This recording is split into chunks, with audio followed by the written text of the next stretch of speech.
Berbicara tentang gereja di akhir zaman, gereja di akhir zaman harus sehat.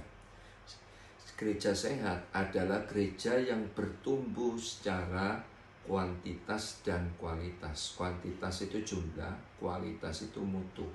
Jadi bukan sekedar cuma mutu saja, tetapi jumlah pun harus ada penambahan. Itu yang dikehendaki oleh Tuhan. Jadi begini saudara, jika betul-betul gereja di akhir zaman ini, gereja itu menjadi sehat, gereja itu bertumbuh secara kuantitas dan kualitas, saya sangat percaya maka gereja tersebut akan mempunyai masa depan yang cerah. Masa depan yang cerah artinya apa? Mau buat apapun pasti bisa.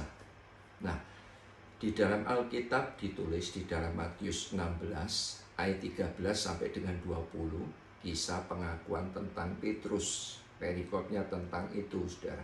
Satu ketika pada waktu Tuhan Yesus itu ada di Kaisaria Filipi, Tuhan Yesus bertanya kepada murid-murid, "Hei murid-muridku, menurut kata orang siapa anak manusia?" Lalu murid-murid ini menjawab gurunya, yaitu menjawab Tuhan Yesus. Ada yang guru, mereka mengatakan bahwa anak manusia itu adalah Yohanes Pembaptis. Ada pula orang mengatakan bahwa anak manusia itu adalah Nabi Elia. Ada pula orang mengatakan bahwa anak manusia itu adalah Yeremia. Dan juga ada orang mengatakan nabi-nabi yang lain. Dan kemudian Tuhan Yesus bertanya kepada murid-murid, "Oke, kalau begitu, itu menurut kata orang. Nah, sekarang aku tanya kepadamu, menurut kamu siapa aku ini?"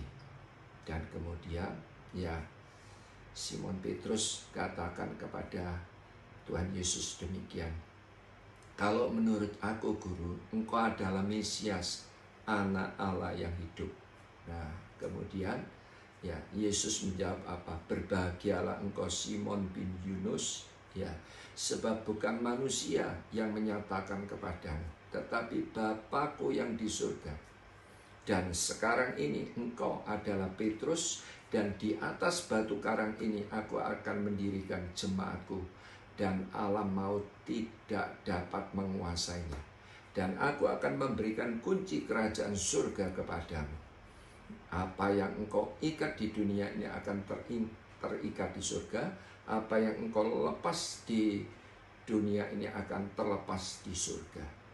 Dan perlu engkau ketahui, jangan engkau membicarakan tentang aku adalah Mesias. Engkau tidak perlu cerita kepada banyak orang." Nah, jadi yang artinya apa, saudara? Dari kisah ini, saudara, kita melihat ternyata gereja itu memang milik Tuhan.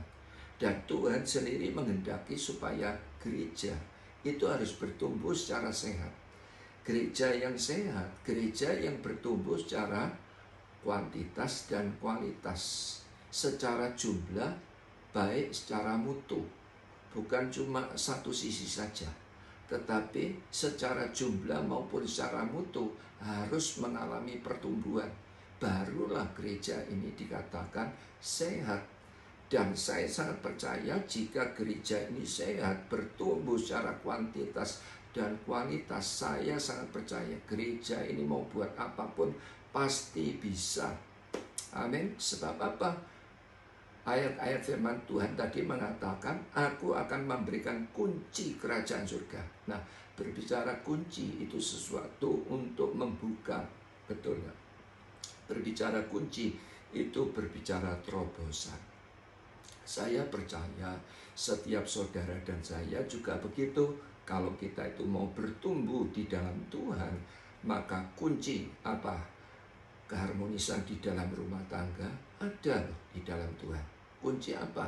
Kunci untuk bekerja supaya kita berhasil, Tuhan punya. Kunci untuk melayani, Tuhan juga punya. Nah, jadi itu sebabnya Tuhan katakan, "Mulai sekarang Petrus, di atas batu karang ini aku akan mendirikan jemaatku, dan alam maut tidak dapat menguasainya. Hari ini aku serahkan kunci kerajaan surga kepadamu." Nah, begitu. Jadi saya sangat percaya, saudara, apa yang dikatakan oleh Tuhan Yesus. Kalau kita mau terapkan, Tuhan memang menghendaki gereja harus bertumbuh ya secara sehat, baik secara kuantitas maupun kualitas. Saya percaya pada saat kita bertumbuh gereja ini sehat, maka buat apapun pasti bisa. Saya berdoa saudara menangkap kebenaran firman ini. Tuhan Yesus memberkati.